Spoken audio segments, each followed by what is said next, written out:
Subscribe my channel Prabhat School, like and share for online classes like offline. Bharat के भूगोल में 12वीं में मैंने पहला पाठ मानव भूगोल के परिचय के रूप में आपको करवा दिया। अभी मैं आपको दूसरे पाठ का पहला भाग करवा रहा हूं, जिसमें विश्व की प्रमुख जनजातियों से संबंधित बताऊंगा। कौन सी जनजाति किस क्षेत्र में पाई जाती है, सबसे पहले आपको ये ध्यान रखिए। फिर हम उसके बारे में प्रत्येक चीज के बारे में ध्यान करेंगे कि उसका निवास कहाँ है, उसका भोजन क्या है, उसके वस्त्र क्या है, वो कैसे रहते हैं, क्या यंत्र वगैरह उपकरण करते हैं, सब उसके बारे में बताएंगे। तो ध्यान रखिए, ज्यादातर जनजातियां दुर्गम क्षेत्रों में पाई जाती है। दुर्गम क्षेत्र वो होते हैं जहाँ पे पर्यावरण वातावरण अनुकूल नहीं रहता मानव बसाव के लिए। तो मानव बसाव जहाँ पे कम हो पाता है उसी क्षेत्र में ज्यादातर जनजातियां पाई जाती है। जैसे देखोगे आप ध्रुवीय क्षेत्र, विश्वत देखिए, विश्वत वृत्त भूमध्य रेखा जहां से गुजरती है मध्य से, वहां पे सबसे ज्यादा तापमान और सबसे ज्यादा वर्षा होती है। तो ज्यादा तापमान और ज्यादा वर्षा के कारण उस क्षेत्र में भी जनजाति पाई जाती है। मानव आवास या आवास को कम बढ़े। इसी तरह कालाहारी मरुस्थल, ये भी एक अफ्रीका में मरुस्थल है। ध्यान रखना, अफ्रीका का विश्व का सबसे बड़ा मरुस्थल है। सारा के दक्षिण में कालाहारी मरुस्थल है, जहां पर उसमें जनजाति पाई जाती है। उष्ण घास के मैदान और शीतोष्ण घास के मैदानों में भी ध्यान रखना, जनजातियां नहीं पाई जाती। कुछ जनजातियां ऐसी भी है जो दुर्गम पहाड़ियों और पठारी क्षेत्र में पाई जाती है। भारत की ज्यादातर जनजातियां, ध्यान रखना, दुर्गम पहाड़ियों और पठारी क्षेत्रों में ही आपके मिलेगी।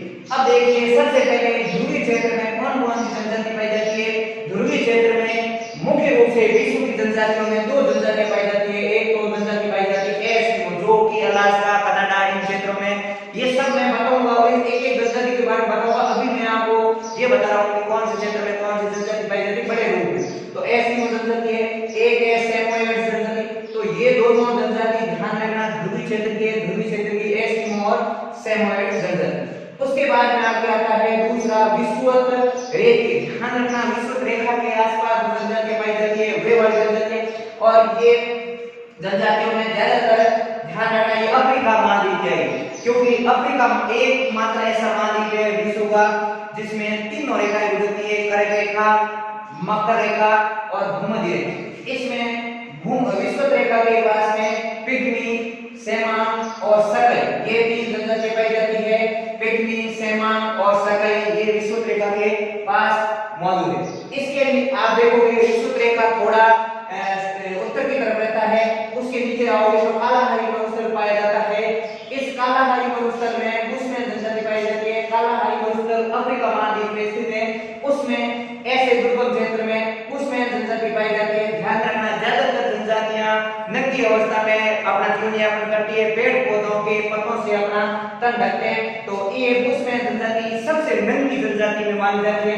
ये सबसे अदर जनजातियों से भी ये सबसे ज्यादा नंगी जनजाति कह जाती है। उसके बाद में उष्ण घास के मैदानों में जैसे मसई और वधु, ध्यान रखना, ये सेमान, सकई और ये मसई वधु उष्ण घास के मैदान में और विषुवत रेखा के पास सेमान, सकई ये एक वजह से मलाइशिया वाले क्षेत्र में, और ये मसई और वधु ये अफ्रीका वाले भाग में। ठीक है, तो उष्ण घास के मैदान मसई और वधु जनजातियां भी आपके ये पाई जाती है उष्ण घास वाले मैदान में, जिसको अपन सवाना घास के मैदान भी कहा जाता है। इसके बाद में शीतोष्ण घास के मैदान में किर्गिज जनजाति पाई जाती है, जो कजाकिस्तान वाला क्षेत्र है, कजाकिस्तान देश के आसपास वाला क्षेत्र, उसमें किर्गिज जनजाति पाई जाती है, जो शीतोष्ण घास वाले मैदान में पाई जाती है। इसके अलावा ध्यान रखना, भारत में ज्यादातर जनजातियां दुर्गम पहाड़ियां और पठारी क्षेत्र में पाई जाती है, क्योंकि ना तो यहाँ पे ध्रुवीय क्षेत्र है, ना यहाँ से विषुवत रेखा गुजरती है। ध्यान रखना, यहाँ पे मरुस्थल जरूर है, लेकिन मरुस्थल थार का मरुस्थल इतना दुर्गम मरुस्थल नहीं है कि वहाँ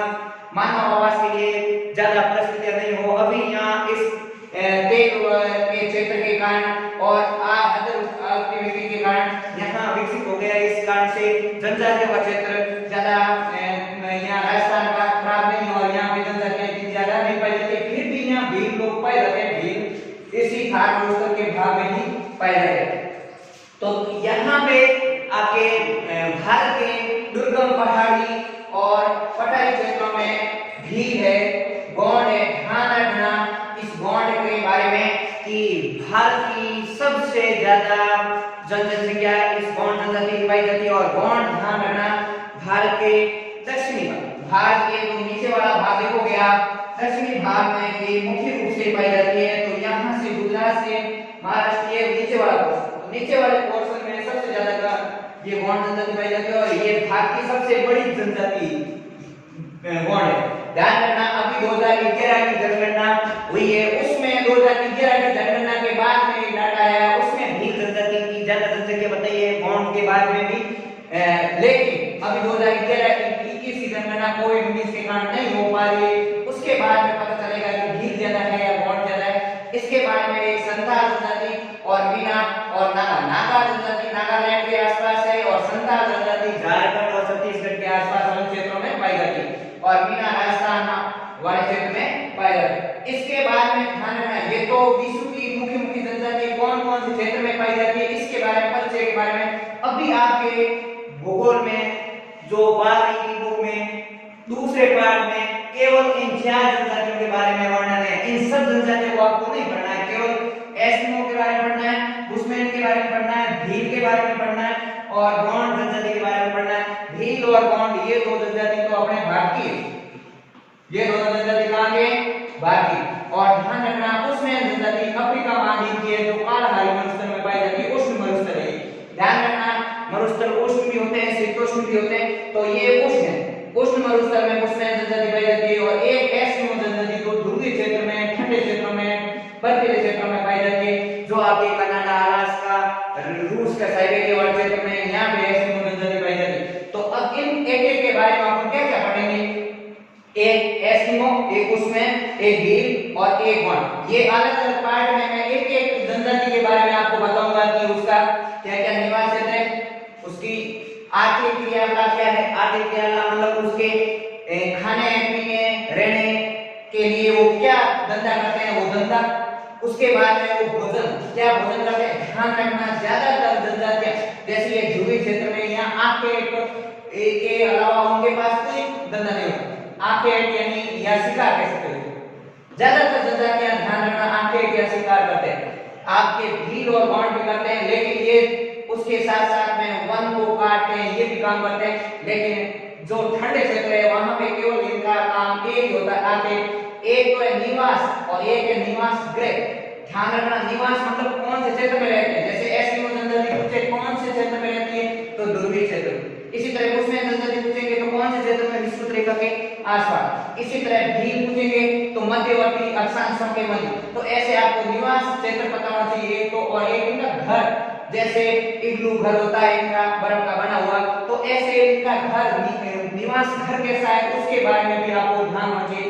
ये जैसे हार्पून वगैरह यंत्र शिकार के लिए प्रयोग करते हैं ये एस्किमो जनजाति, तो ये भी आपको पता होना चाहिए कौन से यंत्र प्रयोग करते हैं, किसका सेवन करते हैं, किसका शिकार करते हैं, वो सब ध्यान होना चाहिए। तो यंत्र उपकरण और उनका वातावरण भी ध्यान होना चाहिए, उनके कपड़े क्या वस्त्र, ये भी प्रत्येक जनजाति के बारे में ध्यान होना चाहिए। मैंने आपको पहले ही बता दिया कि बुशमैन जनजाति सबसे कम वस्त्र पहनती है, बाकी सभी जनजातियां पहनती है। और भारत में एक जनजाति है नागा जनजाति, ये नागा नाम से ही नागा ही मतलब ये वस्त्र बहुत कम प्रयोग करते हैं। वैसे हर जनजाति वस्त्र का बहुत कम प्रयोग करते हैं, लेकिन नागा उसमें बहुत कम करते हैं, वस्त्र बिल्कुल भी नहीं लगते। ये पेड़ पौधों के ही वस्त्र पत्तों से ही तन ढकते हैं अपना, और उसमें भी नागा जनजाति सबसे कम अपना तन ढकते हैं। तो ये एक जनजाति के बारे में अपन नेक्स्ट ये पहला पार्ट था अपने विश्व की प्रमुख जनजातियों से संबंधित। इसके बाद में अपन नेक्स्ट पार्ट में एक जनजाति के बारे में आपको बताएंगे। एक बार मैं इसको थोड़ा ब्रीफ में वापस रिवीजन कर रहा हूं कि ध्रुवीय जनजाति कौन सी, एस्किमो और सेमोइड। विषुवत कौन सी, पिग्मी, सेमांग, सकाई।